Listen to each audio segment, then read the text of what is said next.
This is the Lone Crater YouTube. We hope this video helps. You'll start by confirming compatibility and securing a backup. That protects your data if anything goes wrong. Once done, free at least 15 GB of disk space and plug the Mac into power so it won't sleep mid-update. Next, open App Store and search for the macOS High Sierra installer. Click Download. While it downloads, close non-essential apps and note any file vault or firmware passwords. You may need them during installation. This prepares you for the installer prompt that appears when download completes. You'll run the installer directly from the Applications folder. Double-click Install macOS High Sierra and follow the prompts. When asked, agree to the software license and choose your startup disk. Unlock File Vault if the system asks. The installer performs per-flight checks. If it flags incompatible kernel extensions or insufficient space, stop and address those items. Make sure you remain connected to power and internet.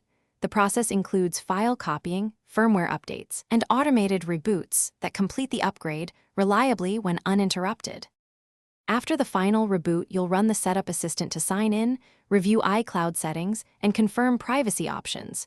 Do that now so services reconnect. Then, update apps via App Store and check third-party drivers. Some older apps need patches or reinstallation for High Sierra. If the Mac won't boot or you see a frozen progress bar, don't panic.